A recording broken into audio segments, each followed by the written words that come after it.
Toy Spot, we are having a look at the Hasbro Marvel Legends Infinite Series Superior Venom. Venom comes with one of the arms that we require in order to finish our Rhino. I'm not crazy, to be honest, on the look of Venom here, but I think the figure translated well from an already somewhat disappointing look.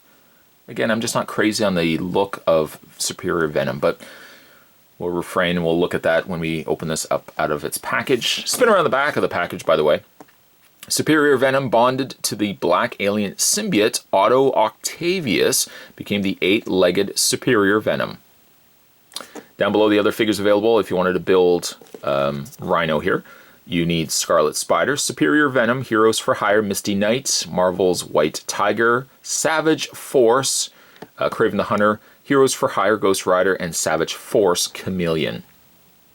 Spot's going to take a break and get this opened up. When we come back, though, we're going to get a better look at Superior Venom. There's more heading your way, guys. Don't go anywhere. Stay tuned. How about the first thing that we have a look at with Superior Venom is Rhino's hand, or for that matter, his full arm with shoulder pad area. Very brooding, very big, menacing hand.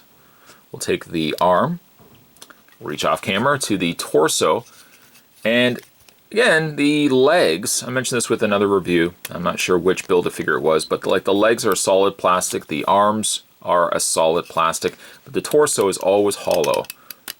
It's always hollow. I kind of wish there was more weight to it, but that's okay. I'm going to take the arm and just pop it into the socket. There we go.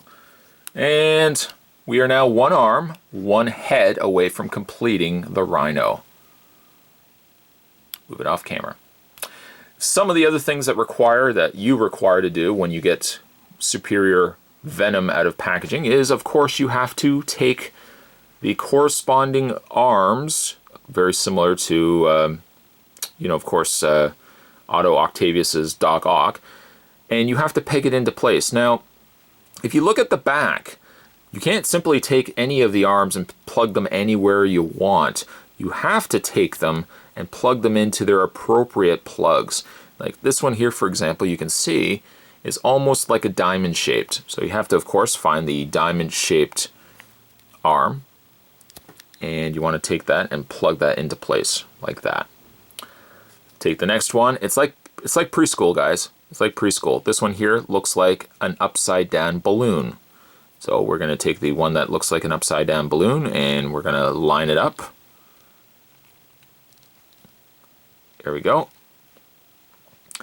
Then we can go ahead and take the one that looks like, I'm just trying to come up with ways to describe this. It kind of looks like a base, it kind of looks like a diamond, a more rounded off diamond. And that can go here. Actually, it goes right up here. There we go. And lastly, I'm going to take the longer leg. And longer legs also are going to be attached to the bottoms rather than the tops. And that just plugs into place. The end result is something that looks like this. I wish these had some posability to them as opposed to them just being solid plastic. There's no, or even if they were wire framed. I know it doesn't seem like we do get a lot of wire framed things anymore, but you know, they somewhat move to some extent. Not much though, not really much. As I mentioned with the package end of the review, I'm not crazy about Superior Venom. I just don't like his look. It's just too much stuff going on. He's got what could be the foundation of a Venom, in that he's got the main symbiote black, or in this case it's more like a purpley black color. He's got the symbiote spider, fair enough, but then he starts incorporating all this web stuff in the face. He's got the teeth kind of like a Carnage, and he's got the eyes like Superior Spider-Man. He's just kind of a mess of stuff together. Somehow I just don't think it translates well. It's a cool figure, but I'm not crazy on the design. The only areas that break up the purple and the white are just the little red markings that he's got on his forearms. He's got open claws, which I think works better than if they were just closed fists or if they were kind of just relaxed palms. And he's also a Venom that has toes. This one's actually got toes to it. He's a little skinnier also than like the broader Scorpion Venom, and of course the main guy, the main Venom.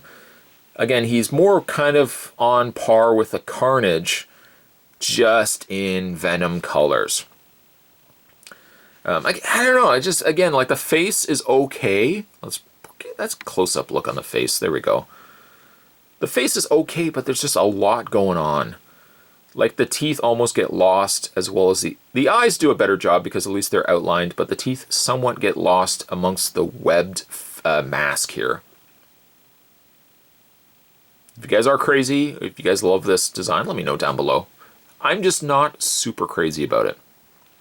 A small touch that I do appreciate, while there's a little bit of missing paint here, I like that Hasbro would have painted the bottom of the spider logo all the way into the crevice of the crunch, so that depending on how, if you even have it low or high, it still looks complete. It doesn't look like a big piece is missing from the torso. When it comes to Superior Venom's articulation, he's got posability in the head via a hinge. There's a hinge in his neck, which I just popped the arm off. There's a hinge in his neck.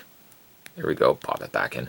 As well as there is a ball joint in the top of the head as well. So that rotates very easily.